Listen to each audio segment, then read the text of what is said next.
Hey everyone, today we're going to talk about a group of strong and independent people from long ago, the Daylamites. They lived in the mountains of northern Iran, and their story goes back more than 2,000 years.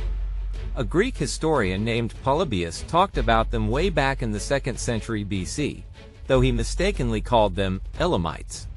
But he was actually referring to the Daylamites. Later on, during the final days of the Parthian Empire, the Daylamites were called to help in a big battle.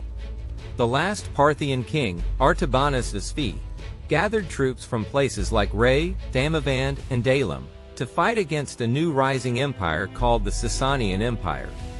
Another historical record, the Letter of Tanzar, says that Daylem and nearby areas like Gilan and Ruyan were ruled by a man named Gushnasp, who worked for the Parthians.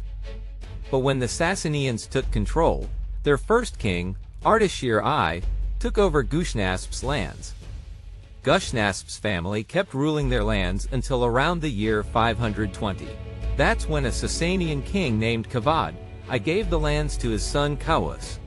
Then in 522, Kavad sent a general named Baya, who came from Daylem, to fight another ruler named Vakhtang I. Baya had a special Daylamite title called Wariz.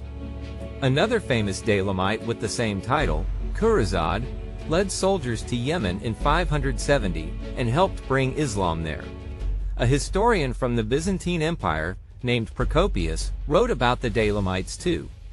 He said they lived in steep mountains that were hard to reach, so no empire had ever fully taken over their lands.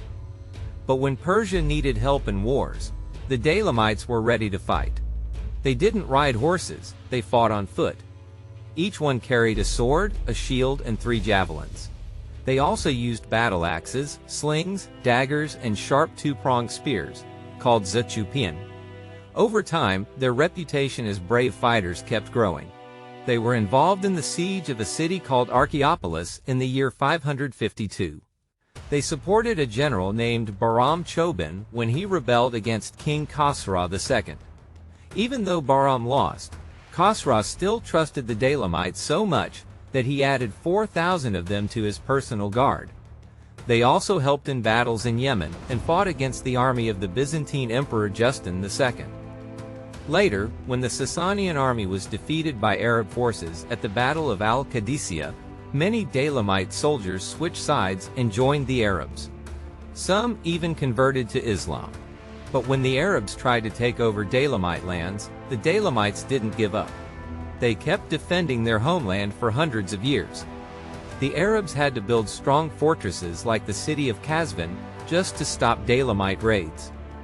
Arab historians like al-Tabari said the Daylamites and the Turks were the hardest enemies to fight. The Abbasid Caliphate was able to enter some parts of Daylamite territory, but they never really took full control. In the late 700s, a Christian monk named Shubalishu tried to spread Christianity to the Daylamites, but didn't get far. Around the same time, some Shia Muslims fled to Daylamite lands to escape being punished.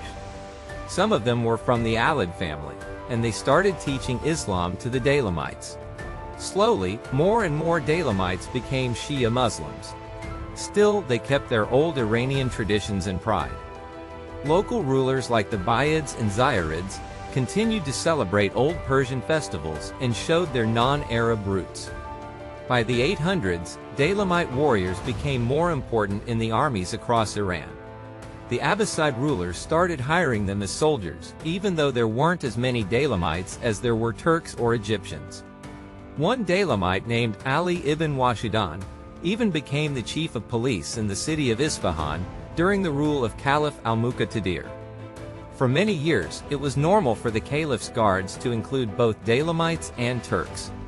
When the Buyids, who were Daylamites themselves, came to power, they kept building their armies with Daylamite foot soldiers and Turkic horse riders. Other powerful groups like the Seljuks and Ghaznavids also hired Daylamites to fight for them. On the battlefield, Daylamite warriors were easy to recognize.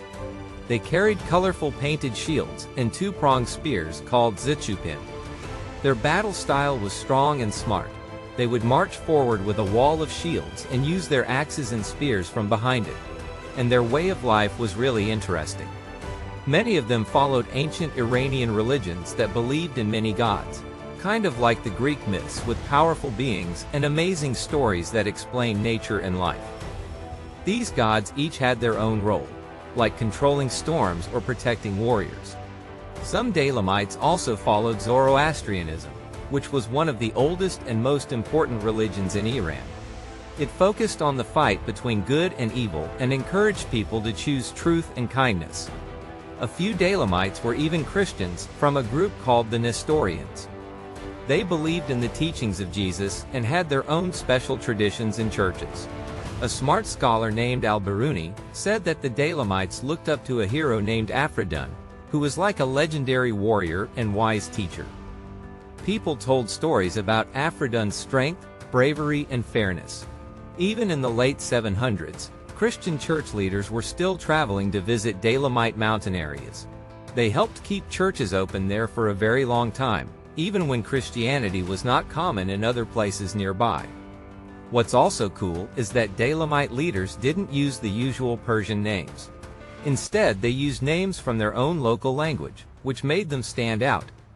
For example, one name, Goaranji, meant chaser of wild donkeys, which sounds wild and adventurous.